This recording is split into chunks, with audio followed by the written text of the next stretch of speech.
Queridos irmãos, a paz do Senhor Jesus, estamos começando mais um programa Escola Bíblica Dominical. Seja bem-vindo, obrigado por sua audiência. Estamos entrando no ar através do canal 14 em Recife, região metropolitana e pelas repetidoras em todo o estado de Pernambuco. Também pelo canal no YouTube, Rede Brasil Oficial, e pelo Spotify da Rede Brasil. Se inscreva em nosso canal e compartilhe nossos links com seus amigos e familiares. Hoje estudaremos a quarta lição com o tema O Encontro de Ruth com Boaz. E para comentar a lição, contamos com a presença do auxiliar e professor irmão Jonas Santana. Parte do irmão Jonas. Pai do Senhor, pastor Nado Jackson. Do diácono irmão Ramon. Parte do irmão Ramon. Pai do Senhor, pastor. E do auxiliar e professor, irmão Givanildo Hermano. Pai do irmão Hermano. Pai do Senhor, pastor, é um prazer estar aqui mais uma vez. Lembrando que o irmão Ramon também é professor, né? Professor da nossa querida Esteadeb. Nesta lição conheceremos um homem valente e poderoso da geração de Elimeleque. Falaremos do encontro de Ruth e Boaz. Veremos que desse encontro Deus configura um plano de salvação que seria plenamente revelado em Jesus Cristo, o nosso Salvador. E por fim, mostraremos como Deus recompensa os que se doam a bons relacionamentos. Irmão Jonas, o senhor poderia, por favor, ler o textuário desta semana? Sim, senhor, pastor. Nosso textuário diz o seguinte: o Senhor galardoe o teu feito e seja cumprido o teu galardão do Senhor, Deus de Israel, sob cujas asas te vieste a abrigar. Ruth, capítulo 2 e o versículo número 12. Irmão Ramon, o senhor poderia ler, por favor, a verdade prática desta semana? Sim, senhor, pastor. O verdadeiro e puro modelo de bondade é servir uns aos outros de coração, confiando na fidelidade e justiça de Deus. Irmão Givanildo, quais os objetivos da lição desta semana? E é importante destacar que temos uma pequena observação sobre estes objetivos e quais observações nós temos sobre isso. Muito bem, pastor. Nós percebemos no plano de aula, onde são mencionados os 3 objetivos da lição, que houve um pequeno equívoco numa repetição do primeiro e segundo objetivo da lição de número 3. Por isso, fizemos uma pequena alteração aqui. Então, na verdade, os 3 objetivos que estão baseados nos 3 tópicos da lição é: primeiro, identificar Boaz como remidor. Segundo, apresentar o carinho de Boaz para com Ruth. E terceiro, refletir sobre a colheita de Ruth e a sua sobrevivência. E aí, lembrando de que estes 2 primeiros objetivos, identificar Boaz como remidor e apresentar o carinho de Boaz para com Ruth, é uma sugestão, né? Nós sugerimos aqui o verbo identificar e o verbo apresentar, baseado no contexto dos 2 tópicos da lição. Então é uma sugestão que nós estamos trazendo devido a este equívoco que houve aí no pessoal da diagramação, e nada tem a ver com o autor da lição, né? A questão de diagramação, isso ocorre nos melhores livros, nas melhores enciclopédias do mundo, não tem dificuldade nenhuma, e aqui é uma sugestão que nós estamos trazendo ao professor, baseado justamente dentro da lógica pedagógica que sempre é desenvolvida na escola dominical, que cada objetivo corresponde a um tópico da lição. A leitura bíblica em classe para a lição de hoje está em Ruth, capítulo 2, versículos do 1 ao 4, versículos 11, 12 e 14. Acompanhe conosco. E tinha Noemi um parente de seu marido, homem valente e poderoso, da geração de Elimeleque, e era o seu nome Boaz. E Ruth, a moabita, disse a Noemi: deixa-me ir ao campo, e apanharei espigas atrás daquele em cujos olhos eu achar graça. E ela lhe disse: vai, minha filha. Foi, pois, e chegou, e apanhava espigas no campo após os segadores. E caiu-lhe em sorte uma parte do campo de Boaz, que era da geração de Elimeleque. E eis que Boaz veio de Belém e disse aos segadores: o Senhor seja convosco. E disseram-lhe eles: o Senhor te abençoe. E respondeu Boaz e disse-lhe: bem se me contou quanto fizeste a tua sogra, depois da morte de teu marido, e deixaste a teu pai e a tua mãe, e a terra onde nasceste, e vieste para um povo que, dantes, não conheceste. O Senhor galardoe o teu feito, e seja cumprido o teu galardão do Senhor, Deus de Israel, sob cujas asas te vieste abrigar. E sendo já hora de comer, disse-lhe Boaz: achega-te aqui e come do pão, e molha o teu bocado no vinagre. E ela se assentou ao lado dos segadores, e ele lhe deu do trigo tostado, e comeu, e se fartou, e ainda lhe sobejou. Queridos irmãos, estamos iniciando o seu programa Escola Bíblica Dominical esta semana, estudando a 4ª lição, que tem como título O Encontro de Ruth com Boaz. Semana passada estivemos estudando a lição de número 3, que teve como título Ruth e Noemi entrelaçadas pelo amor. E naquela lição nós pudemos estudar a proposta de Noemi. Falamos ali, aprendemos um pouco sobre uma família que estava em crise, que conseguiram tirar força em meio à fraqueza. No tópico 2, aprendemos sobre a convicção amorosa de Ruth, uma amizade provada e aprovada, a amizade na adversidade, um amor prático. E no terceiro tópico, nós aprendemos a convicção da mulher, o teu Deus é o meu Deus, demonstrando uma fé fervorosa, uma fé que inspira e sensibilidade sobre a liderança. Esta semana, dando continuidade ao estudo de Esther, nós já o estudo de Ruth, nós já comentamos aqui no primeiro programa que da lição 2 à lição 5, ela está sendo abordado o livro de Ruth. Esta semana, especificamente, o tema da lição, o encontro de Ruth com Boaz, estaremos estudando especificamente no capítulo 2 do livro de Ruth. É importante que o professor se foque exclusivamente neste capítulo 2, né, porque ainda teremos a lição 5 que estará sendo abordado outro assunto ainda dentro do livro de Ruth. E o capítulo 2 é um capítulo chave, é o capítulo onde a lição está baseada e é a circunscrição onde o professor deverá se localizar para trazer as diversas lições que esse texto estará nos trazendo, tanto do ponto de vista da salvação, da história da salvação, da maneira do aspecto cristológico, como também lições de relacionamento interpessoal, marido, esposa, patrão, empregado, entre outras coisas que nós estaremos comentando aqui em nossa lição desta semana. Irmão Jonas, o encontro de Ruth com Boaz. Eu gostaria de pedir a primeira tela aí, por favor. A primeira tela nós temos aqui o mapa mental e, como já mencionamos no início do nosso programa, trouxemos aí o primeiro tópico, a sugestão do primeiro e segundo objetivos da lição desta semana, que, como foi descrito pelo irmão Givanildo, né, houve uma repetição, questão de diagramação, e aqui nós temos um mapa mental que vai falar sobre identificar Boaz como o remidor, apresentar o carinho de Boaz para com Ruth e refletir sobre a colheita de Ruth e a sua sobrevivência. Em linhas gerais, como é que a gente já pode apresentar ao professor a lição desta semana? Pois bem, pastor, esse mapa mental, que ele é feito com base nos tópicos e nos subitens da lição, e que ele está identificado em cima com os objetivos. Em primeiro lugar, o professor deve olhar para os objetivos da lição, que é que vai dar o norte a ele. Primeiro, qual é o objetivo primeiro? Identificar, apresentar e refletir. Então, a lição, ela tem uma estruturação lógica na distribuição dos seus tópicos. Primeiro, ele identifica quem é Boaz como sendo o remidor. Depois ele apresenta o carinho de Boaz para com Ruth, muito importante a palavra apresentar aqui, ele vai ter que se basear todo no capítulo 2. Por último, ele vai refletir sobre a colheita de Ruth e especificamente sobre a sua sobrevivência.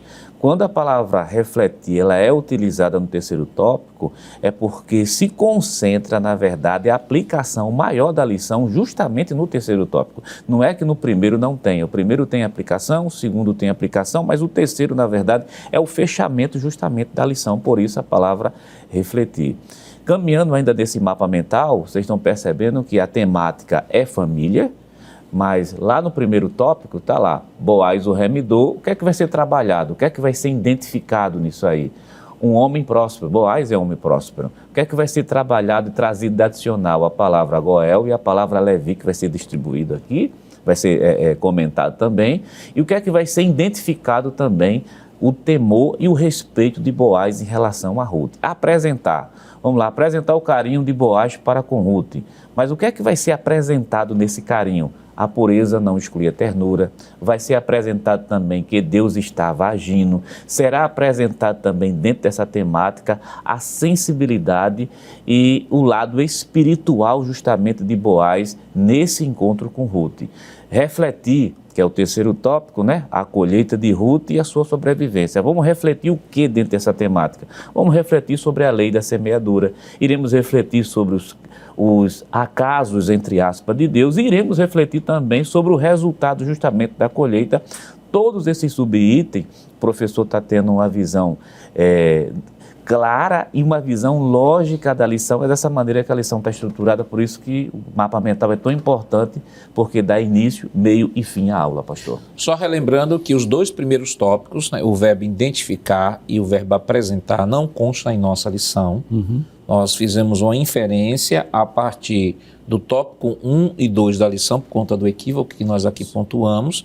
Então, de repente, o professor pode estar procurando, não, mas na minha lição não tem nenhum identificar e não tem nenhum apresentar. O refletir está correto, na lição está lá disposto sem nenhuma dificuldade, mas os dois primeiros tópicos são sugestões da superintendência a partir do contexto do próprio tópico escrito pelo autor da lição. Vamos para a próxima tela, por favor.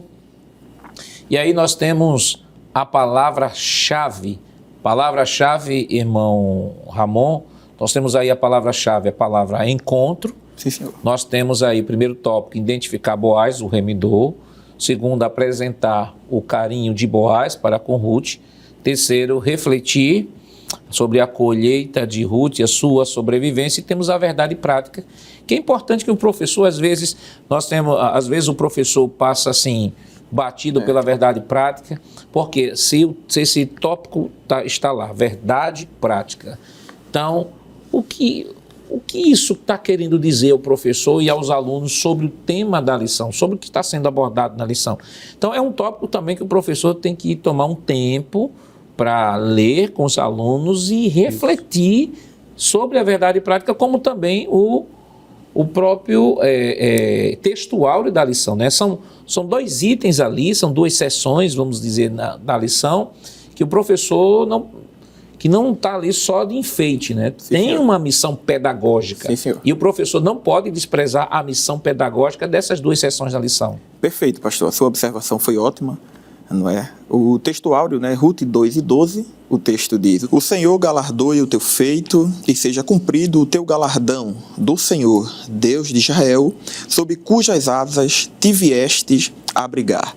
Esse texto, pastor, fala aqui, não é, da resposta de Boaz, não é, ali com esta mulher chamada Ruth, mas também a verdade prática, que foi o que o senhor citou, não é? Diz: o verdadeiro e puro modelo de bondade é servir uns aos outros de coração, confiando na fidelidade e justiça de Deus. Não é? Aqui o texto, a verdade prática, né? E o tema central dessa verdade é a palavra servir, que no decorrer da lição a gente vai mostrar essa comparação de Boaz e o homem chamado Jesus. E dentro dessa verdade prática, eu já vejo o que Jesus falou em Mateus capítulo de número 20, se o senhor me permitir, versículo de número 28. Feito que o senhor disse que é sempre bom o professor estar comentando sobre esta verdade prática, feito o senhor mesmo citou, ela não está aqui apenas de enfeite, não é? Mateus capítulo 20, versículo de número 28, o texto diz assim, Jesus falando ali, ele diz: bem como o Filho do Homem não veio para ser servido, mas para servir e para dar a sua vida em resgate de muitos. Então, essa verdade prática vai falar justamente desse tema, servir, que trata de Boaz e a figura de Cristo Jesus. Então, irmão Givanildo, verbo servir aí, na verdade prática, ele é bem sugestivo, né? Aí ele fala do servir uns aos outros, que eu lembro do apóstolo Pedro. Isso. Ele vai dizer em 1 de Pedro 4:10, ele vai servir uns aos outros, cada um conforme o dom que recebeu, como bons dispenseiros da multiforme graça de Deus. Então, o termo servir aí é bem sugestivo, além de ter um significado muito grande na verdade prática, ele fala ainda da confiança, na fidelidade e na justiça de Deus, ou seja, é um serviço despretensioso e é um serviço que envolve sacrifício, né? Porque o texto que o irmão Ramon falou mostra que Jesus não veio para ser servido, mas para servir e dar a sua vida. Quer dizer, é um serviço sacrificial. Isso, nós vimos na aula passada, pastor, sobre essa disponibilidade de Ruth de seguir a sua sogra Noemi, né? Diferente de Orfa, que voltou para a casa dos seus pais e para os seus deuses, Ruth diz assim, não, teu povo é o meu povo, teu Deus é o meu Deus, e segue a sua sogra Noemi. Mas que coisa interessante, quando elas chegam lá em Belém, então Ruth toma a iniciativa de rabiscar, buscar as espigas, né? Trabalhar, ou seja, ela não fica ociosa, ela tem o desejo de servir, de ajudar a sua sogra. Então nós vamos perceber essa providência de Deus, claro, sem dúvida alguma, para que houvesse esse encontro, para que Ruth conhecesse Boaz e vice-versa, Boaz conhecesse Ruth, mas isso parte através de uma iniciativa, de um serviço simples, de um serviço braçal, mas de uma mulher que não estava acomodada. Então ela queria servir. Aí a verdade prática diz, o verdadeiro e puro modelo de bondade, falando da bondade de quem? Da bondade de Ruth para com Noemi, a bondade de Boaz para com Ruth, não é? A bondade de Boaz também para com Noemi, é servir uns aos outros de coração. Nós vamos ver que havia esse serviço sem que houvesse uma pretensão. E, acima de tudo, a fidelidade e a justiça de Deus. E eu queria ainda chamar a atenção aí para esse encontro, né? Essa palavra-chave, se o senhor permitir, que é encontro, porque a lição vai girar em torno disso, desse encontro de Boaz e Ruth ou de Ruth e Boaz. Então, é baseado nesse encontro aí que vai ter o final de uma história belíssima. Uma história que começa com perdas, com danos, com tragédias, com morte, não é? Com luto, mas tudo começa a mudar quando essas duas mulheres voltam para Belém, Ruth e Noemi e Ruth voltam para Belém, e é após essa disposição de servir de Ruth que há esse encontro. Ela não tinha a menor ideia do que iria acontecer, que um trabalho tão simples pudesse resultar em um milagre tão extraordinário. Essa lição, pastor, ela tem muitas lições práticas que a gente pode aplicar na escola dominical. Próxima tela, por favor. E aí nós temos, irmão Jonas, um esboço da leitura bíblica em classe, que foi desenvolvida aqui pela superintendência, e que lembra ao professor aquilo que nós mencionamos no início do programa, de que ele deve manter-se fiel ao capítulo 2. Vai haver uma tentação aí dele ir para o capítulo 3, para o capítulo 4, ele tem que vencer a tentação, tem que se focar no capítulo 2, estudar e orar, que o Espírito Santo direciona, né? O Espírito Santo direciona nas aplicações de sala de aula. Então, eu queria que o senhor pudesse comentar rapidamente aí esse esboço da leitura bíblica em classe do capítulo 2, especificamente do livro de Ruth. O capítulo 2 do livro de Ruth, porque foi uma proposta da superintendência colocar não só o capítulo 2, mas fazer o esboço do capítulo 2 do livro de Ruth. Só perceber que ele está dividido aqui são 4 tópicos ao todo. Você tem a missão de Ruth, capítulo 2, do versículo 1 ao 2, Ruth oferece para colher a sobra dos grãos dos campos de alguns fazendeiros gentios, para que ela e Noemi tenham algo que comer. Aí, saindo dessa sessão, a gente tem uma segunda sessão dentro do próprio capítulo 2, né? O capítulo aqui está sendo didaticamente distribuído em sessões. O encontro com Boaz, que acontece a partir do versículo 3 até o versículo 17. Dentro tem alguns eventos que acontecem dentro dessa porção de versículo. Você tem o encontro dela com Ruth, as circunstâncias que vão motivar justamente ela estar ali. Quando Ruth se prepara para colher grãos, ela escolhe um campo que pertence a um homem rico chamado Boaz. Ele chega e pergunta sobre Ruth. A segunda sessão dessa leitura bíblica em classe deve estar na próxima tela, que é a terceira sessão, ainda é uma parte da segunda sessão, mas nós vamos ter a terceira. A conversa, Boaz diz a ela para ficar em seu campo e louva a Ruth por a sua bondade com Noemi. E a terceira sessão está lá, seu incentivo a Ruth, do versículo 14 até o versículo 17. Vai ter um convite aí dentro para ela permanecer dentro dos campos de Boaz. Também vai ter as instruções, Boaz vai instruir seus trabalhadores, aqui tem uma aplicação belíssima, pastor, de deixar bastante espigas e cevada no campo de Ruth. E a próxima tela mostra justamente a quarta sessão do capítulo 2, que começa do versículo 18 até o versículo número 23, onde diz: ao retornar para casa, Ruth conta a Noemi sobre a bondade de Boaz. Noemi bendiz Boaz e diz a Ruth que ele é um parente próximo e que pode casar-se com ela. Interessante que o capítulo 2, ele está dividido em 4 sessões aqui, didaticamente, e ele mantém uma lógica. A lógica de ela ir até o campo, a lógica dela de se desenvolver ali dentro, pegar espigas, de ser bem recebida e depois voltar para a casa da sua sogra. Quer dizer, em outras palavras, é lógico, a escrita, além de ser narrativa, também é uma escrita muito poética. Aí, a partir daí, a gente começa a perceber as lições, que daqui a pouco vai ser trabalhado, que podem sair dessa história. Se o professor se centrar no capítulo 2, ele não corre o risco de ir justamente para o casamento, né? Porque essa lição, ela tem um limiar bem claro. Por exemplo, a lição 1 é uma lição geral, mas a lição 2 até a lição 5 é praticamente um capítulo do livro de Ruth. Então, para eu não atropelar e nem adiantar o assunto, nem simplesmente repetir o que já disse lá atrás, então o capítulo 2 aqui, esboçado em 4 sessões, vai ser realmente o diferencial para o professor.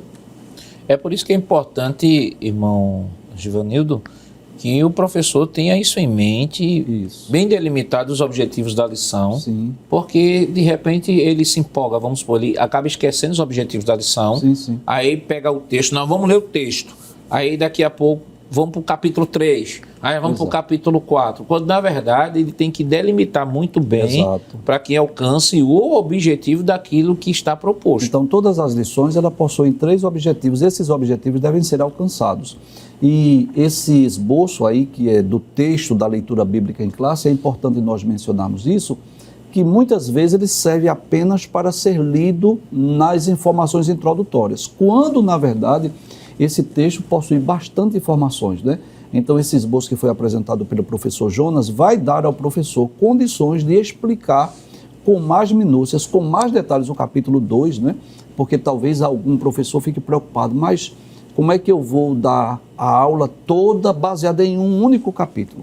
Há muito que se explorar, tem lições muito práticas aqui, claro, existem lições históricas, mas existem lições práticas que Deus deseja nos ensinar. E domingo é essa oportunidade de nós irmos estudando minuciosamente esse livro e, nesse caso aqui específico, estudar o capítulo de número 2. Esse esboço aí vai nos ajudar muito no comentário da leitura bíblica em classe. É por isso, irmão Ramon, que o professor precisa se antecipar, estudar o capítulo, não ler o capítulo apenas uma vez, né? Eu lembro que nas minhas aulas lá em 1900 e bolinha, né? Não faz tanto tempo, né? No antigo 1º grau, né? A professora de português, ela dizia o seguinte: olha, leia um texto pelo menos 3 vezes, não leia um texto uma vez só, leia o texto no mínimo umas 3 vezes, para que você absorva e compreenda e tenha uma visão mais ampla do assunto. Porque, de repente, às vezes as pessoas pegam o texto, não é apenas ler o texto, é como ler o texto, né? Verdade. De repente a pessoa pega o texto e lê de maneira rápida e sai pulando vírgula, sai quebrando ponto e arrebentando com toda a regra da gramática e às vezes pronuncia uma palavra errada e ao pronunciar a palavra errada entende errado.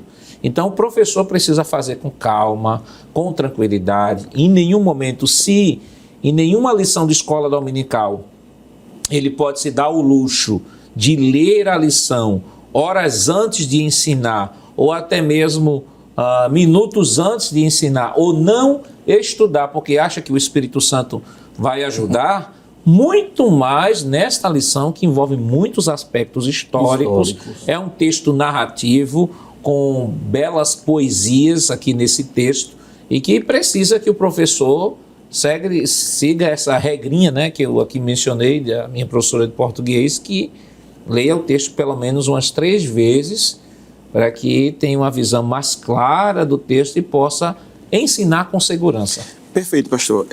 Eu viso que tudo na vida é prioridade, não é? Feito o senhor está dizendo, o professor ele não pode deixar para ler a lição no domingo de manhã logo cedo, no sábado. Pelo contrário, o professor ele tem que estar se preparando. A superintendência das escolas, né, tem o esboço, aí agora tem aí os slides, né, tem o programa da escola bíblica dominical, então o professor ele deve estar constantemente se preparando. Agora, quando o professor deixa para estudar em cima da hora, aí fica complicado. E o interessante é que os próprios alunos percebem. Os próprios alunos percebem quando o professor ele está ali com alguma dificuldade, quando ele não estudou. Então é necessário sim o professor estar antecipadamente, feito o senhor está falando, estudando e meditando aí na palavra de Deus. E é fato, irmão Givanildo, que essa percepção é clara, né? Há alunos que percebem e ficam calados. Há outros que percebem e dizem assim, eu não venho não porque o professor... que não vou dizer que ele não estudou, não vou confrontar, mas também eu percebo que ele não tem o zelo, aquele zelo pela missão que foi lhe dada por Deus e pelo pastor. Daquele não tem esse zelo, ou quando ele vai para outra classe, ou para outra escola, glória a Deus. Menos mal, né? Menos mal. Pelo menos ele vai estudar. O pior é quando acaba desistindo de ir para a escola dominical e substituindo o horário da escola com outras coisas que não outras coisas, né? Exato. E aí a gente precisa entender, né, os privilégios que nós temos hoje, né? Além de termos Bíblia em várias versões, porque também é uma outra sugestão. Nós lermos o texto do capítulo 2 de Ruth, por exemplo, se o professor dispõe de outras versões, lê na corrigida, na atualizada, na Nova Almeida atualizada, na Bíblia na NVI, enfim, ele lê em outras versões. Aí ele dispõe do comentário da lição bíblica que ele tem, ele dispõe do esboço, ele dispõe do programa, ou seja, há muitas formas de ele crescer, de ele ser edificado. Agora, claro que para isso requer tempo, requer dedicação, para que ele possa, no domingo, levar o melhor alimento possível para o aluno.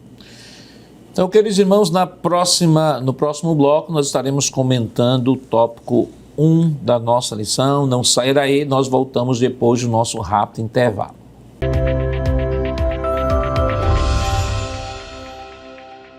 Queridos irmãos, estamos de volta em seu programa Escola Bíblica Dominical, esta semana estudando a 4ª lição, que tem como título O Encontro de Ruth com Boaz.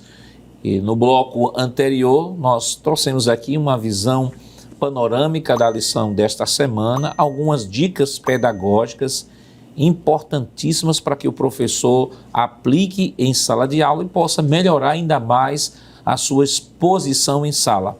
E vamos agora para o primeiro tópico da lição. Primeiro tópico, Boaz, o remidor, um homem próspero, Goel e Levi, temor e respeito. São os títulos dos 3 tópicos, são os 3 títulos dos 3 subtópicos da lição do tópico Boaz, o remidor. Irmão Jonas, um homem próspero, Goel e Levi. O que é que a gente pode comentar sobre isso? Um dos personagens principais do livro, que é Boaz, claro que você vai dividir ali entre, você tem Noemi, você tem Ruth, o próprio livro recebe o nome de Ruth, né, que já é algo extremamente importante levar em consideração isso, porque ela é uma moabita e é um livro que está é um livro canônico.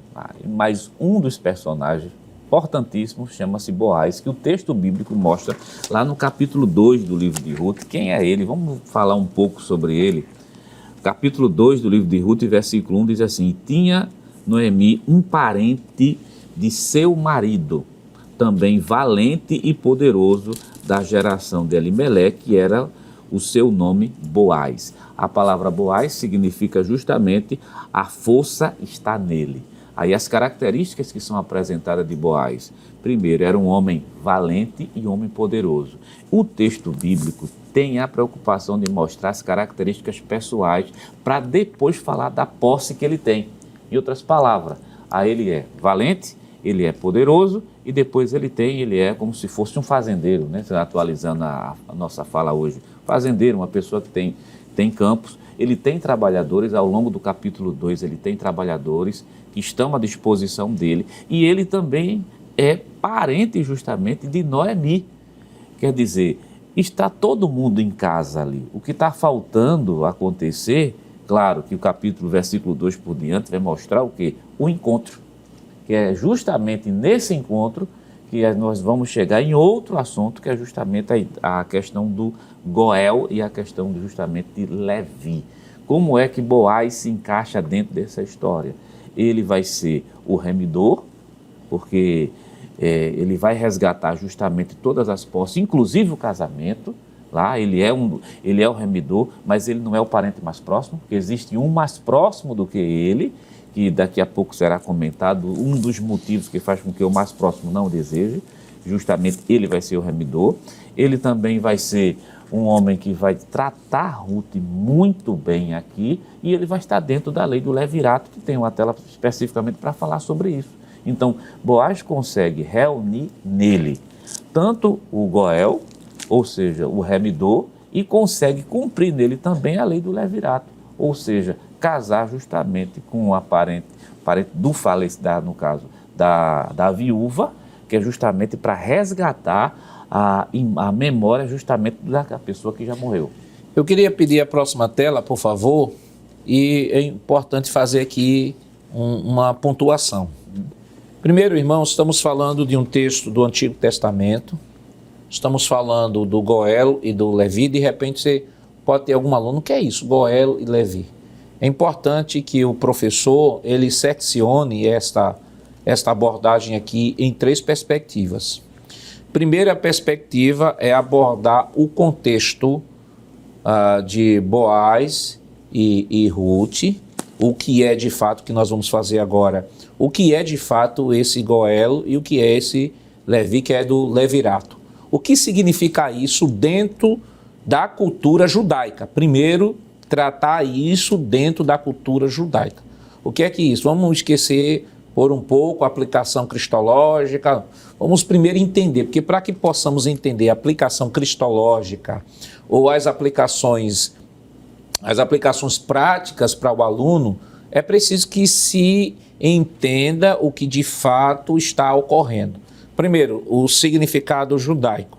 O significado judaico, que é o Goel, o que é o Levi ou levirato, vai ser explicado agora. Primeiro, circunscrever dentro do significado judaico.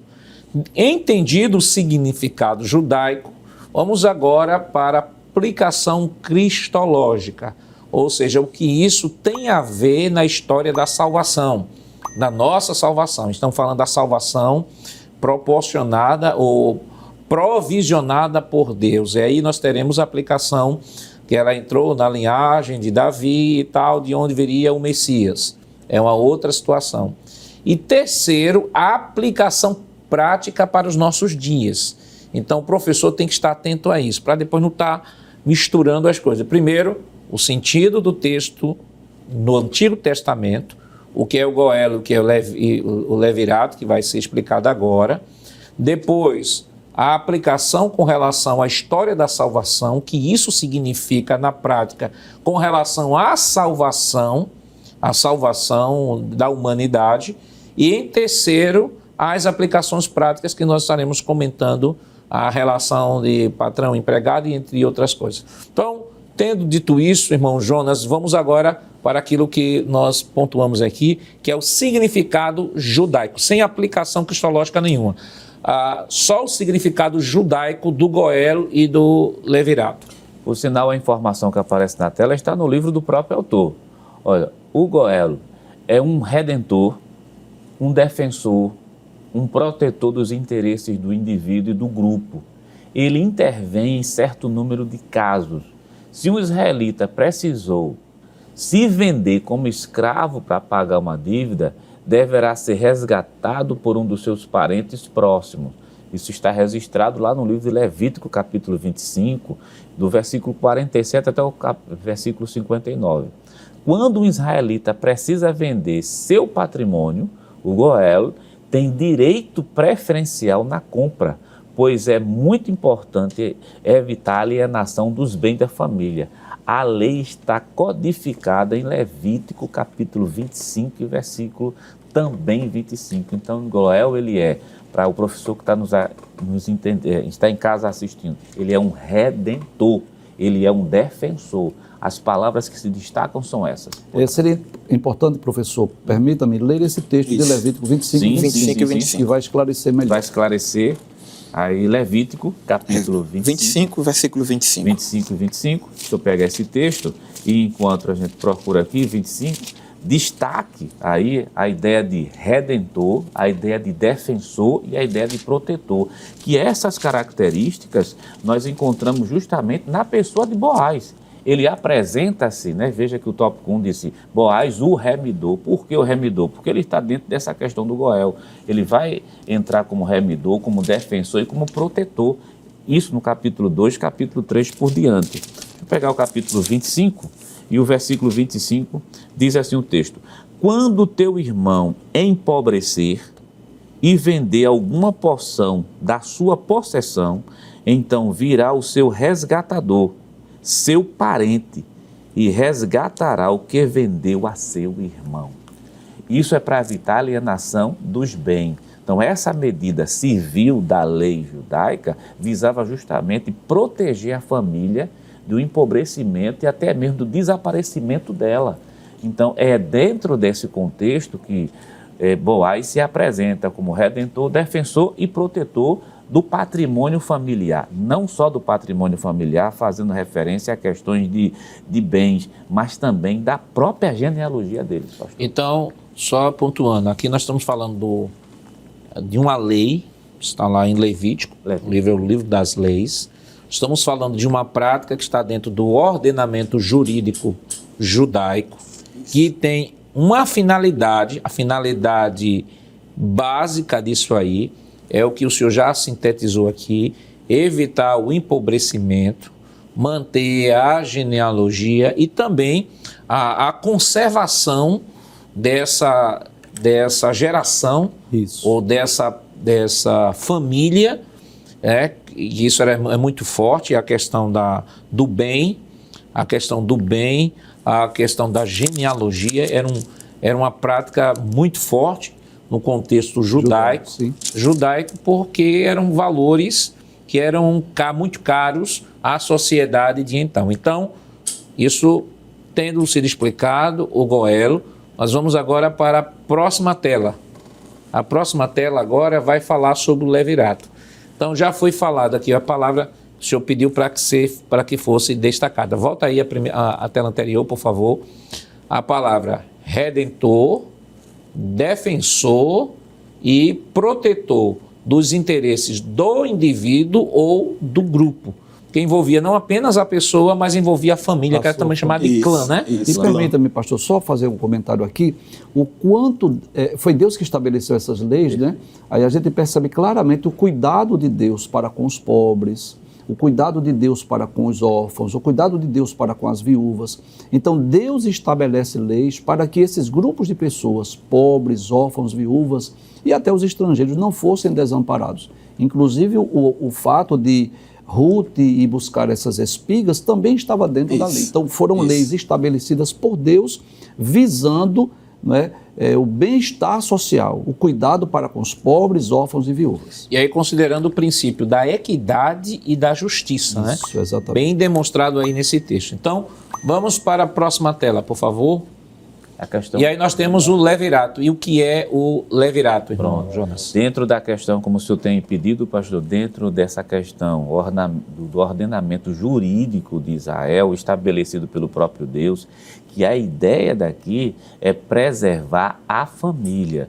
Que, antes de ler, me permita, pastor, em relação às religiões e outras nações que existiam na mesma época, Israel está, não um passo não, uma carreira em termos de avanço no sentido de proteção familiar. Quando Perfeito. a gente começa a observar esse Goel, a ideia de levirato, o que é isso? Mas dentro daquele contexto, quando você compara com as outras nações, Israel está extremamente... Anos-luz. Anos-luz. Aí há pessoas, às vezes, que até criticam, né?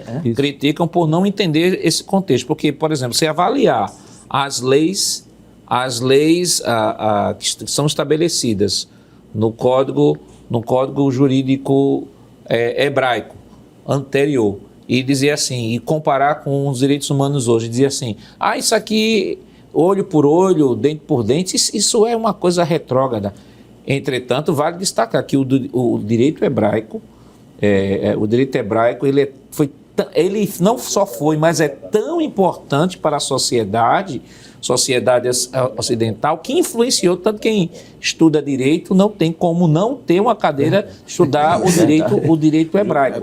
E considerando isso aí, isso é um avanço significativo para uma sociedade que comumente eles chamam de sociedade primitiva, uma sociedade que nem se pensava em muitos termos de direitos que se pensa hoje, que se discute hoje, mas era uma sociedade, é o que tínhamos de mais avançado, como o senhor disse, em termos de direito, em termos de justiça, em termos de equidade na sociedade lá antiga, e aqui reproduz justamente esse cuidado de Deus com os órfãos, com as viúvas, até com os estrangeiros, como o irmão Givanildo colocou aqui. Deus se preocupava até com os estrangeiros que estavam dentro da circunscrição de Israel. Eles não eram tratados de maneira arredia, ao contrário, Deus até lembra o povo de Israel de que diz, olha, vocês se lembram que vocês também já foram estrangeiros, então trata o estrangeiro de maneira digna, porque vocês também já foram peregrinos estrangeiros. Outra, pastor, a gente vê a eficiência dessa lei em situações feitas essa de Ruth e Noemi. Perder o marido, perder os filhos, quer dizer, qual o destino de uma mulher numa situação dessa? Era simplesmente se vender como escravo. E Deus não quer que nenhum dos seus filhos seja vendido como escravo. Então a lei visava justamente proteger. Permita-me, professor, se Noemi tivesse outros filhos, além de Malom e Quilion, Perfeito. então, com certeza, levando em conta a lei do levirato, os outros filhos de Noemi e Elimeleque casariam com as duas viúvas. Com certeza, assim? com certeza. Mas ela só teve os 2 filhos e eles morreram. Então ficaram, na verdade, as 3 viúvas. Tanto que essa é uma fala da própria Noemi, né? Isso, A própria Noemi dizia, Isso, né, ela ela disse, diz vocês isso. não vão te esperar. Ainda que eu tivesse filhos, vocês Não iriam tivesse, esperar? não tem sentido. Aí o dispositivo jurídico de Deus agora entra em vigor, né? Já a lei do levirato previa que o irmão do cunhado, levir, né, casasse-se com a viúva e suscitasse descendência ao falecido. Deuteronômio capítulo 25, está lá bem registrado, do versículo 5 ao versículo 10, até em Mateus capítulo 22, do versículo 24 ao 48, se faz menção justamente da lei do levirato. Tudo indica que essa prática foi ampliada, seguindo uma ordem de parentesco mais abrangente, semelhante à do resgatador, Levítico capítulo 25, versículos 48 ou 49. E no caso de Boaz, havia um remidor mais chegado justamente do que ele. Está lá em Ruth, capítulo 3, versículo 2. Então, a lei do levirato, para quem está em casa, pode destacar justamente essa primeira parte, né? Previa que o irmão, ou seja, o cunhado, casasse com a viúva para suscitar filho, para que o nome daquela pessoa, ou melhor, do falecido, não fosse apagado da face da terra. Aí a gente chega, pastor, não é nenhuma aplicação, mas é algo que é visível aqui. Qual era a preocupação de Deus? Primeiro, preservar a família e depois preservar o nome. Se você vem para a sociedade de hoje, pelo amor de Deus, família se estragando e nome sendo abandonados, sujos, histórias sendo jogadas fora, mas Deus disse, não, essa família precisa ser preservada e o nome da pessoa precisa ser morreu, mas tem um nome, precisa ser, e o nome carrega a história da família, a história da pessoa também. Essa é a preocupação no Antigo Testamento, né? E antigamente bastava só uma palavra, né? Hoje mesmo com assinatura, com autenticação de assinatura, fulano assinou, Verdade. tem um bocado de selo autenticando, mas ainda tem gente que diz, isso aqui não foi eu. Aí manda aí para o exame de grafoscopia para dizer, para provar, para identificar quem não foi eu. Então, irmão, vamos para a tela principal, por favor, do primeiro tópico da nossa lição. Então nós temos aí um homem próspero, o Goel e o Levi. O irmão Jonas tratou aqui da questão judaica, do significado judaico do Goel e do Levi, e agora vamos para a aplicação cristológica. O que isso tem a ver com a pessoa de Cristo? Perfeito, pastor. O Boaz, ele mostra, não é, a pessoa do Senhor Jesus Cristo. Não é? E, mediante a tudo que foi falado aqui, nós temos aí um remidor que ele estará sempre pronto para nos socorrer. O que aconteceu no fato dessa história é o que acontece justamente conosco hoje em dia. O plano da salvação. O plano da salvação. Assim como Boaz foi o remidor para Ruth, para Noemi, para a família de Elimeleque, Cristo foi o nosso remidor. É isso que eu queria chegar. Então, a gente que está passando por qualquer dificuldade, que foi o que Ruth estava passando. Ela veio de Moabe, foi para Belém, casa de pão, mas no seu armário estava faltando alguma coisa. Tanto é que ela foi atrás do alimento e encontrou aí o remidor durante todo o caminho. E você que está nos ouvindo, também você tem a oportunidade de encontrar o remidor que está sempre de portas abertas e de braços abertos, melhor dizendo, para lhe receber. O senhor falou aí, eu lembrei de um texto de Efésios, capítulo 2, versículo 12. Veja o que o apóstolo Paulo nos diz. Naquele tempo vocês estavam sem Cristo, separados da comunidade de Israel e estranhos às alianças da promessa, não tendo esperança e sem Deus no mundo. Versículo 13. Mas agora, em Cristo Jesus, vocês que antes estavam longe, foram aproximados pelo sangue de Cristo. Versículo 14. Porque Ele é a nossa paz. De dois povos ele fez um só e, na sua carne, derrubou a parede de separação que estava no meio a inimizade. Irmão Givanildo, esse texto é um texto que representa aqui nós, aqui representados por Ruth. Sim. Por Ruth. Cristo aqui representado por Boaz. Boaz, o remidor. Paulo lembrando, vocês não tinham direito a nada. Ela não tinha direito a nada. E aí, veja só, vocês estavam sem Cristo, separados da comunidade de Israel. Ela era moabita, separada da comunidade de Israel, e estranhos às alianças da promessa. Ela não havia nenhuma obrigação de Boaz resgatá-la de nada, porque ela era estrangeira. Foi um ato de graça, que aí a salvação é um ato de graça de Deus. Separados às alianças da promessa, não tendo esperança e sem Deus no mundo. Era assim que estava Ruth. Isso, assim que estava a Ruth e assim que estava toda a humanidade nessa aplicação cristológica, né? Porque Ele é a nossa paz. Ele é a nossa paz. Aí versículo 13 diz, mas agora em Cristo Jesus, vocês que antes estavam longe foram aproximados pelo sangue de Cristo. Ou seja, o sangue de Cristo, nós que não éramos nada, não tínhamos promessa, éramos antes sem Cristo, sem promessa, sem terra, sem esperança e sem Deus. E agora, em Cristo, fomos chamados família de Deus. Exato. Como Ruth foi agora, por meio do resgate, elevada a um nível de descendência do Messias, nós fomos chamados agora, pelo sangue de Jesus, a fazer parte da família de Deus. Exato. Assim como aquela moabita, ela é inclusa, assim podemos dizer assim, no plano da salvação. Ela é inclusa na genealogia de Cristo, né? Porque a ação de Boaz, o casamento de Boaz com Ruth, não só trouxe a restituição da terra, mas deu a ela um nome, deu a ela um casamento. E assim foi o que Cristo fez por nós, né? Nós, como diz o apóstolo Paulo, nós que estávamos separados de Deus, e então através de Cristo, através da sua obra, né, lá na cruz do Calvário, ele trouxe salvação, ele trouxe redenção, ele trouxe perdão de pecados, ele trouxe vida eterna e nos garantiu, não é, uma eterna morada nos céus. Perfeito. Então, assim como esse ato de Boaz, como o Goel, o remidor, o redentor, foi, na verdade, o que Cristo fez por nós. Eu posso dizer que Boaz é um tipo de Cristo.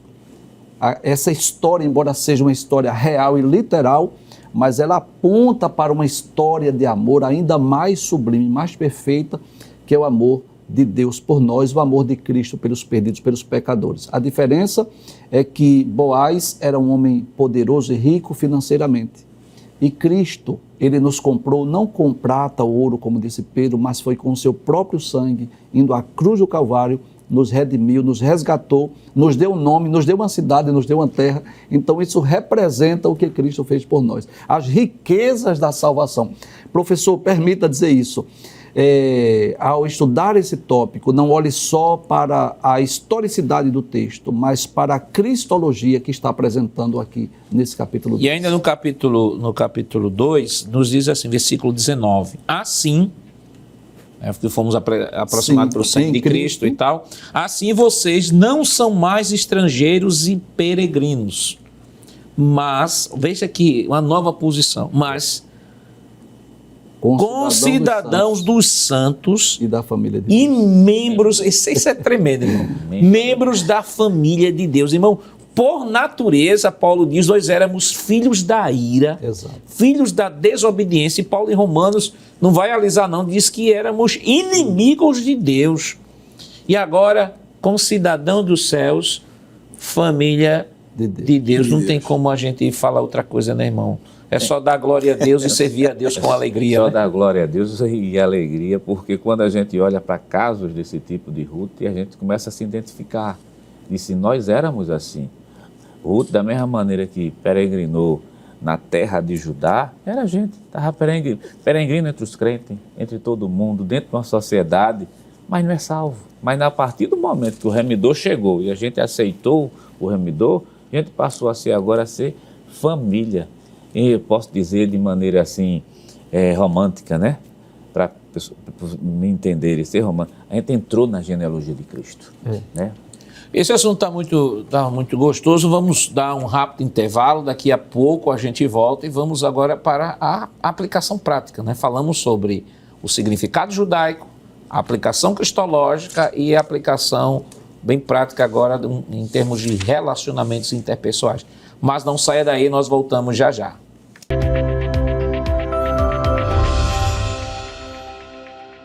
Queridos irmãos, estamos de volta para o último bloco de seu programa Escola Bíblica Dominical, esta semana estudando a 4ª lição que tem como título O Encontro de Ruth com Boaz. E nesse terceiro bloco vamos partir para a aplicação, né? Falamos sobre o contexto judaico do Levirato e do Goel, falamos sobre a aplicação cristológica, citamos alguns textos, vamos agora para a aplicação prática. Vamos para o primeiro tópico de nossa lição. Boaz, o remidor. Falamos sobre um homem próspero, Goel e Levi.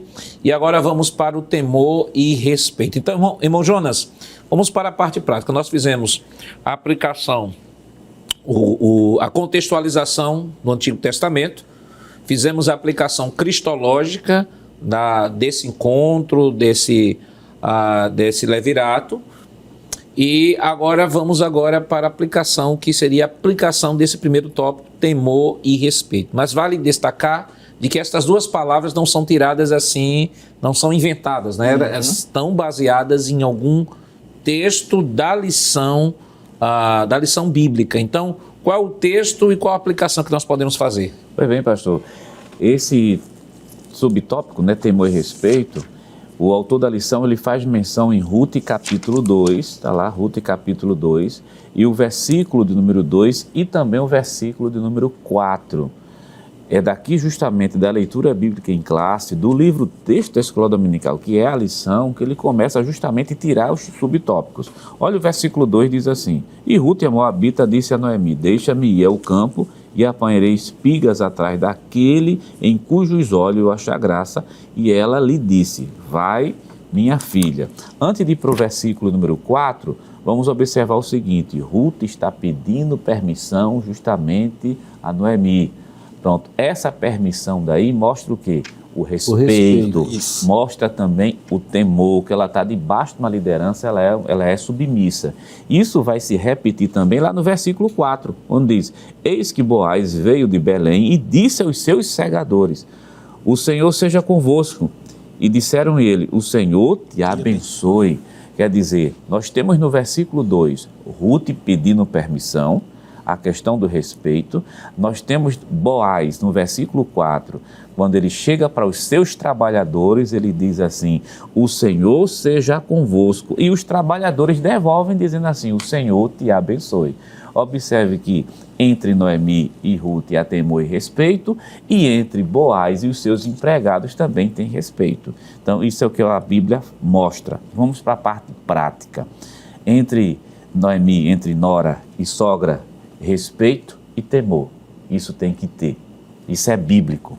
Isso no versículo 2. No versículo número 4, a gente está falando de Boaz, que ele é apresentado como um homem valente, apresentado como um homem poderoso, mas esse homem valente e poderoso, ele não usa de valentia contra os seus trabalhadores. Por outro lado, os trabalhadores simplesmente dizem assim, o Senhor te abençoe. Quer dizer, a relação de trabalho entre patrão e empregado aqui é muito bom. Quer dizer, em nenhum momento você vê os trabalhadores olhando para Boaz como sendo inimigo, o rival, aquele que tem que ser combatido.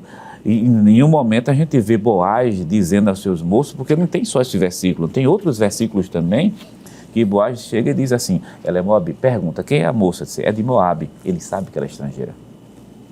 Então, se fosse judia, se ele fosse um patrão ruim, ele dizia o seguinte: vamos tratar bem os judeus e vamos simplesmente, porque ela é moabita, vamos desprezá-la.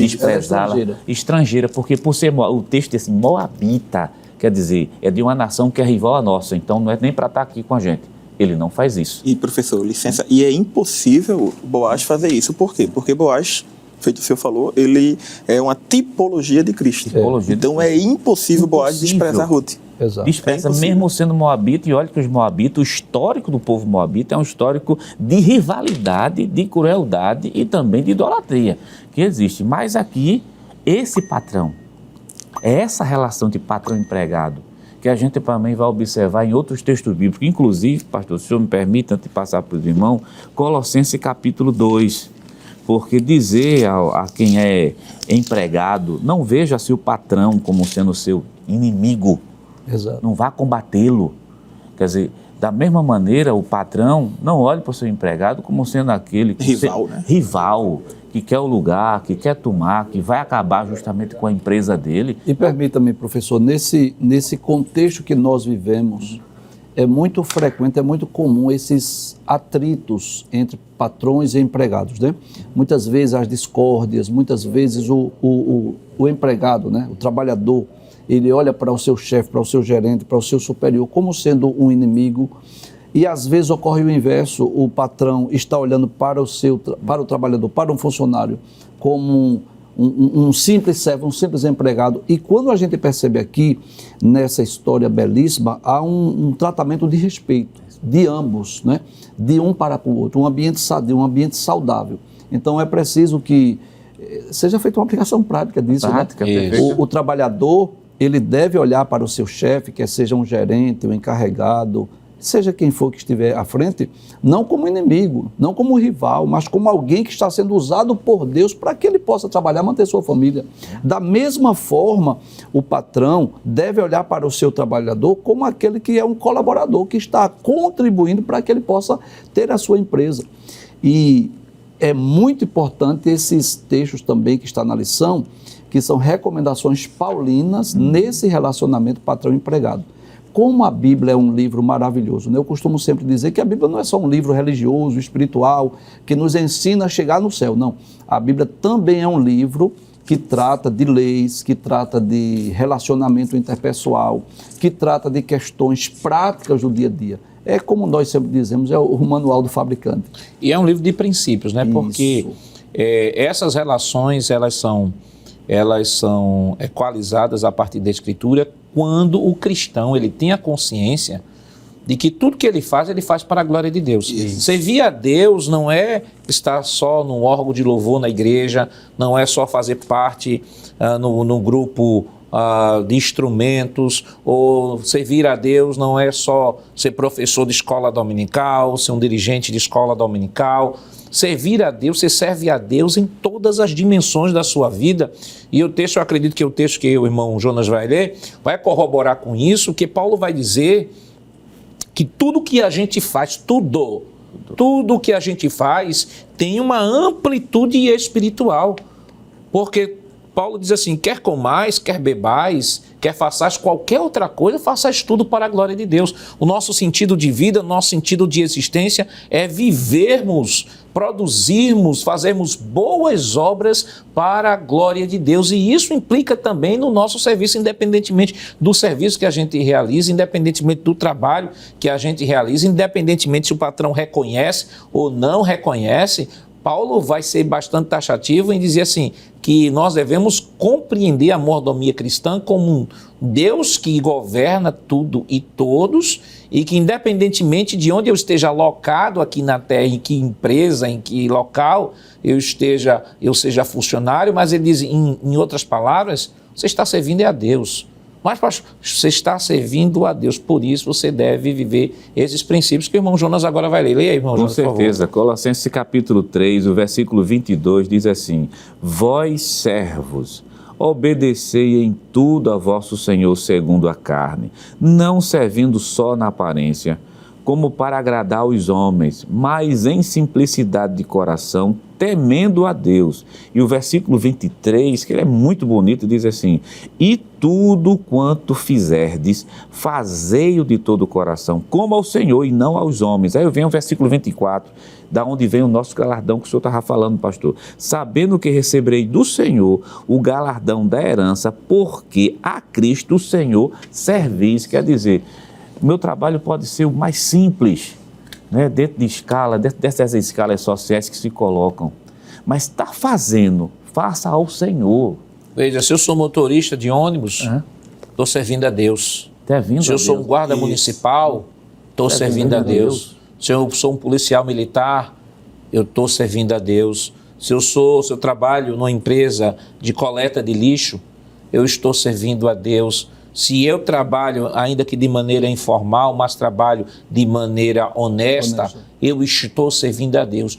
O que o cristão, qualquer coisa que o cristão fizer nesta terra, independentemente da área, ele estará fazendo e deverá fazer sim para a glória de Deus. Então, esse tópico da lição, que fala sobre o temor e o respeito, aqui a Bíblia tanto dá orientação quanto ao empregado em relação ao patrão, como ao patrão em relação ao empregado. Agora, claro, é preciso entender que às vezes eu, como cristão, posso ter um patrão que não é cristão. Então, eu não posso exigir de uma pessoa não cristã um tratamento de equidade. Sim. Não, eu não vou. Mas eu tenho que entender que ele está ali, ele não é dono daquilo que ele tem. Na verdade, eu tenho que olhar dentro da visão espiritual da mordomia cristã, de que eu estou servindo a Deus, independentemente do meu patrão, da minha patroa, da empresa que eu estou locado, não importa. Paulo diz, vocês devem fazer para a glória de Deus. Mas a Bíblia também mostra como um patrão cristão ele deve também se portar. E aí, irmão Jonas, só fechando aqui esse ponto, Efésios capítulo 6, versículo 9, né? Paulo, do versículo 5 ao 8, vai justamente trabalhar esse mesmo princípio que ele fala aos Colossenses, ele fala aqui aos Efésios, mas o versículo 9 do capítulo 6, ele diz assim: e vocês, senhores, façam o mesmo com os servos, deixando as ameaças, sabendo que o Senhor, tanto deles como de vocês, está nos céus e que ele não trata as pessoas com parcialidade. Isso é tremendo, irmão. Então, a Bíblia tanto fala da relação do patrão com o empregado, como do empregado para com o patrão. Exato. Isso também se aplica em relação à igreja também. A Bíblia tanto mostra como a igreja deve se portar em relação aos líderes da igreja. Nós já mencionamos isso aqui em outro programa, né? Filipenses capítulo 5, versículos 12 e 13. Deve tratá-los com respeito, com amor e máxima consideração. Como também Paulo na carta, lá nas epístolas pastorais, ali em Timóteo, ele vai dizer a Timóteo como Timóteo deveria tratar os irmãos da igreja, os idosos como se fosse a pai, as irmãs idosas como se fossem as mães, os jovens como se fossem irmãos, e as jovens na igreja como irmãs, mas com toda pureza. Então, a Bíblia, como o irmão Givanildo diz aqui, é um livro de princípios, não é um livro de regra, é um livro de princípios que fala desde a existência do céu e do inferno até passando pelos relacionamentos. A Bíblia é um livro muito rico. Vamos agora para o próximo tópico da lição. O próximo tópico fala sobre o carinho de Boaz para com Ruth. E aí, irmão Ramon, a pureza não exclui a ternura. Deus estava agindo sensível e espiritual. E aí, do mesmo jeito que nós fizemos aqui com o irmão Jonas, o senhor apresenta o texto da leitura, onde foram baseados esses tópicos, e aí a aplicação. Sim, senhor pastor. Esse tópico está justamente baseado em Ruth, capítulo de número 2, não é? E o versículo de número 5. Não é, que está aí na leitura bíblica em classe, não é? Onde está falando sobre a pureza não exclui a ternura e Deus estava agindo. Ruth capítulo 2, versículo de número 5, né, já foi falado aqui sobre o tratamento entre patrão e o dono da empresa, e o versículo 5 diz: depois disse Boaz a seu moço, que estava posto sobre os segadores: de quem é esta moça? Então a gente já começa a observar muito bem aqui, Boaz olhando, né, para esta mulher, para Ruth, né, sem conhecer, não é? Porque, me permita, pastor, eu apenas só falar rapidamente, até o livro Manual dos Usos e Costumes dos Tempos Bíblicos, né, ele vai tratar como é que funcionava isso daqui. Né? Tanto é que o versículo de número 9 em diante vai dizer que Boaz mandou Ruth ir após as suas servas. Então, qual era a visão que estava acontecendo ali? Os homens iam na frente, quebrando, cortando os feixes, não é? As mulheres, que também eram as servas, que o texto vai mostrar, servas, elas iam na parte de trás, recolhendo os feixes e amarrando os feixes. E onde é que estava Ruth nessa posição? Ela vinha, vamos assim dizer, na terceira fileira.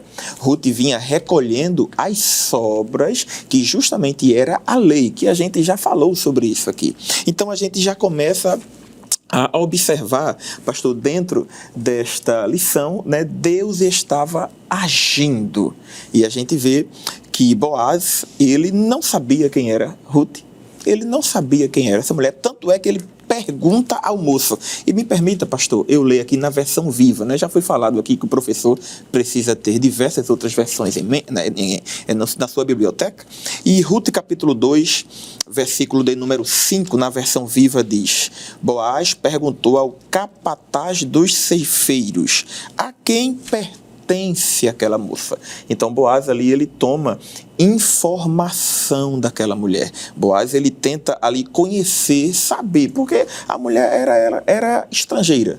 Ela estava ali arrecadando, pegando alimentos, já foi falado aqui, não é que ele estava em uma terra que tinha bastante alimento, porém a sua despensa estava vazia. Isso. Ela precisava ir atrás do seu alimento. Ela precisava ir em busca, tanto é que também já foi dito aqui, o capítulo 2, versículo de número 2, Ruth chega para Noemi e diz assim: eu preciso ir trabalhar, eu preciso ir atrás do meu sustento. E o interessante é que na versão viva, o 2 e o ponto 2.2 diz o seguinte, capítulo 2, versículo 2 diz: Rute a Moabita disse a Noemi: vou recolher espigas no campo, aí a chave diz, daquele que me permitir. Então Rute, ela vai atrás de alguma coisa. Ela vai, vamos assim dizer, sem nenhuma perspectiva. E ela começa a observar e ela entra, vamos assim dizer, no terreno de Boaz. Boaz olha para aquela moça e está até na lição, não é? E também está no esboço, entre parênteses, diz os acasos de Deus. Eu acho isso muito interessante, pastor, que Deus também, ele marca encontro. Ruth não sabia de nada, não sabia quem era aquele homem. Foi dito por Noemi, logo no capítulo 2, versículo de número 1, que Boaz era um parente próximo de Elimeleque. Possivelmente o senhor tratou muito bem aqui, logo no início, que a gente tem que entender pela cultura judaica, porque o capítulo 2, versículo 1 vai dizer da geração de Elimeleque. Então fica um pouco obscuro a gente tentar adivinhar ou tentar entender o que significa. Mas dentro da cultura judaica, que o senhor citou muito bem, era um parente próximo, primo ou era um tio. Então Boaz ali, ele trata Ruth de uma maneira excelente, pastor. E o que eu acho interessante, irmão Givanildo, nesse tópico aqui, que a pureza não exclui a ternura, entre aquilo que o irmão já comentou, no versículo 2, capítulo 2, versículo 9, ele diz assim: fique atenta ao campo onde forem colher e vá atrás delas. Eu dei ordem aos servos para que não toquem em você. Quando você ficar com sede, vá às vasilhas e beba da água que os servos tiraram. Então, uma coisa aqui que a gente percebe nessa relação de pureza, que não exclui a ternura, é mesmo sendo estrangeira, era uma mulher extremamente necessitada. Sim. E esse é um ambiente para o mundo de hoje aí fora, né? Aproveitar para explorar, para explorar, para fazer barganha. Isso. Ela necessitada, então vamos fazer barganha. Mas ele tratou com muito respeito. E não só ele a tratou com respeito, mas deu ordem aos seus servos que a tratassem com respeito. Então, eu penso que esse tópico aqui mostra muito bem essa questão da relação que a gente já está comentando aqui, do respeito do patrão para com o empregado, do empregado para com o patrão, dos irmãos na igreja, né, dos rapazes com as moças, das moças com os rapazes, né? Então, nós temos aqui uma aplicação fantástica. Isso é um princípio de proteção à exploração sexual. Perfeito. Porque essas pessoas, né, que iam pegar essas espigas, né, claro, havia uma lei divina, Deus determinou que quando fossem colher os frutos da terra, não arrancassem tudo, deixasse lá nos cantos da terra para os pobres, né? Aquilo que caísse no chão não apanhasse. Então, Ruth veio exatamente para fazer isso, pegar aquilo que caiu no chão, aquilo que estava nos recantos da terra. E aí havia, sim, claro, uma possibilidade de haver algum tipo de exploração sexual. Olha, uma mulher estrangeira, viúva, não é assim? Pobre, precisando de alimento, poderia ser que alguém se aproveitasse. Mas o que é que diz o versículo 9, como já foi lido aqui? Boaz diz assim: não dei ordem aos moços que te não toquem, tendo tu sede, vai aos vasos e bebe do que os moços tirarem. Ou seja, princípio de proteção à exploração sexual e ainda o cuidado. Olha, eu dei ordem, não mexa com essa moça, deixe ela trabalhar, se ela tiver sede de água, ou seja, estava protegendo Ruth. E essa palavra respeito, como já falamos aqui, ela se aplica em todas as dimensões sociais. Você tem o respeito do pai, dos filhos com o pai, do pai com os filhos, na igreja, no trabalho.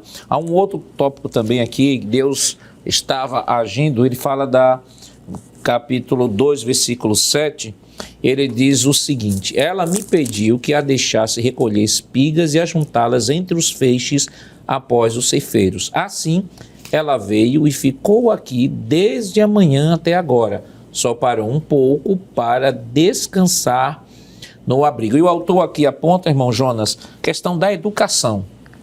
Da educação. Diz que como estrangeira e pobre, certamente ela tinha receio de como seria tratada. Ela agia com educação e muita discrição. Então, isso é uma aplicação maravilhosa para a escola dominical, porque essa questão do relacionamento, do tratamento, da educação, que isso é básico, né? Isso é básico. De repente, chega um aluno lá na sala de escola dominical, professor procurar saber o nome, professor procurar dar uma saudação àquele aluno que está a receber bem na igreja, né? Isso deve ser a regra geral, né? Geral. Receber bem, tratar bem, tratar com respeito, ainda que a gente não tenha a devida reciprocidade, mas o outro não vai determinar como eu vou agir. Na verdade, se eu tenho consciência que sou um cristão, então a questão do respeito, da educação, da sensibilidade, da discrição, isso deve permear, sim, a vida de todo cristão. Isso é fundamental e, acima de tudo, são princípios, pastor, porque quando a gente analisa o livro de Ruth, ele está inserido no período dos juízes. E o período dos juízes foi um período muito conturbado. Existe a literatura, que é o Manual Bíblico de Harley, bem conhecido, que é da editora Vida. Ele, quando trata o livro dos juízes, ele diz assim: nós podemos dividir os 13 juízes da seguinte maneira. Existe um momento no livro dos juízes que existe a palavra "e a terra descansou", mas de Sansão para frente não aparece mais a expressão "a terra descansou". Quer dizer, era um momento tão conturbado, de tanta idolatria, de tanto pecado, mas existiam homens, feito Boaz, sensível, educados e humanos. O que é que significa isso? O mundo que nós vivemos não é muito diferente. Mundo de perversidade, de falta de respeito, principalmente de falta de respeito às autoridades, onde tudo é visto como sendo estruturas opressoras. Mas a igreja do Senhor, o tratamento tem que ser nesse modelo. O Senhor seja convosco, o Senhor te abençoe, proteger aqueles mais desfavorecidos, o tratar bem, o respeitar, o não ter a questão da exploração. É assim que o crente deve fazer. Eu estou dizendo o crente no seu âmbito geral, porque tem gente que pega coisa desse tipo que quer aplicar à liderança. Diz, não, nós somos crentes, isso aqui é um princípio para a igreja como um todo, respeito, educação, assim que a gente deve agir. Porque aqui, como falamos, é uma via de mão dupla. Tanto a Bíblia, aqui, por exemplo, nós falamos aqui do patrão com o empregado, mas a Bíblia, do empregado para com o patrão, mas também a Bíblia fala do patrão para com o empregado. A Bíblia fala do pastor ou dos líderes para com a igreja, mas também fala da igreja para com os líderes. A Bíblia fala do marido para com a mulher, mas também fala da mulher para com o marido. Fala do pai para os filhos e dos filhos para os pais. Então, a Bíblia ela é imparcial. Ela diz, olha, esse princípio deve ser aplicado em todos os níveis da sociedade, porque, acima de tudo, nós somos cristãos. Pastor, e também me faz lembrar, né, o texto, não é, a educação de Ruth, né, porque ela chegou, tanto é que quando Boaz pergunta ao funcionário, quem é essa mulher? Aí o funcionário também responde ele, dizendo assim, olha, ela falou comigo. Ela pediu permissão. Ela falou Ela não comigo. é uma intrusa, não. Isso. E o interessante é a afirmativa, não é, do funcionário, dizendo assim, olha, ela passou o dia todinho no sol. Ela só se descansou aqui uma vez. Isso é importante também, até na relação, já que não fala de escola dominical, da relação do aluno com o professor e do professor com o aluno, né? O professor deve respeitar o aluno, por mais absurdo, entre aspas, que seja uma pergunta do aluno, mas é uma pergunta. Então, o professor deve tratar com educação, deve tratar com respeito. E, de igual forma, o aluno tratar o professor com respeito. Ele é o professor da sala. Você pode ser na minha época dizia assim, um CDF, né? Cabeça de ferro, saber de tudo, mas ele é o professor. Você deve a ele respeito, você deve a ele um bom tratamento. E, de igual forma, o professor também deve tratar bem o seu aluno na escola dominical, porque a escola dominical não é um centro de debate filosófico, teológico, não. É o local de catequismo, onde nós sentamos mesmo para aprender. Somos catecúmenos, somos discipulandos que estamos aprendendo e crescendo em Cristo. Vamos para a última tela, o nosso tempo já está apertado. Irmão Jonas, o senhor tem um poder de síntese maravilhoso aí. Aí o senhor vai agora sintetizar a colheita de Ruth e sua sobrevivência. Tentar fazer o milagre. O milagre é a colheita, a lei da semeadura, que é que nós podemos falar rapidamente aqui. usar aquele jargão popular, aquilo que a gente semeia, a gente vai colher, né? Ruth semeou a boa vontade, o respeito justamente para com sua sogra, Noemi. A sogra disse, eu não posso trabalhar, só sintetizando. Ela disse, mas eu trabalho por você. Então, estava trabalhando e trabalhou, pega a fala aqui do irmão Ramon, sem fazer citação agora do versículo bíblico, trabalhou o dia inteiro, trabalho pesado, trabalho duro, foi atrás, um sol. Mas aquilo que ela estava plantando em termos de trabalho, ela vai colher justamente com a providência divina. E a providência divina vai se dar justamente através desses acasos. Acasos entre aspas, porque do ponto de vista de Ruth, ela está saindo para trabalhar, mas Deus está usando a situação da fome, a situação da necessidade para conduzi-la justamente até o campo de Boaz. Então, para ela poderia ser um acaso, mas para Deus era o caminho que Deus se utilizou para ela chegar até o campo de Boaz. Mas lembre que esse acaso também tem uma iniciativa da parte do homem. Ou seja, ela disse assim, a gente precisa trabalhar. Quer dizer, Deus faz, então você faça alguma coisa também. Quer dizer, vá em frente. Os acasos de Deus. E qual o resultado dessa colheita e desse caminho? A mulher moabita entrou agora na genealogia do Messias prometido. A mulher moabita que chegou sem marido e sem filhos, mas no final ela vai ter filhos e ela vai ter marido.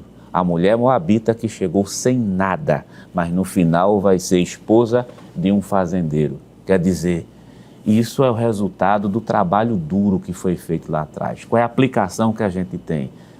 Quer prosperidade? Trabalhe e trabalhe de maneira honesta e trabalhe como crente, que um dia você vai colher. Agora, claro que não quer dizer necessariamente que uma jovem que está solteira, verdade, ele vai trabalhar para ser esposa de fazendeiro, né? Esposa de fazendeiro, tem que tomar cuidado nessa aplicação. Verdade. Irmão Ramon, nosso tempo já estourou e o que é que o senhor poderia aconselhar o professor que está nos acompanhando agora na aplicação desta lição? Perfeito, pastor. O que eu poderia citar é ele mostrar quem é o Boaz hoje. Não é? Ele fazer esse link aí de Boaz e Cristo. O professor Jonas citou algo aqui interessante, que Ruth chegou sem nada. Não é? Mas Boaz, no decorrer da história, chama ela, manda ela comer, que o texto vai dizer que ela comeu e se fartou, e o texto ainda diz, sobejou.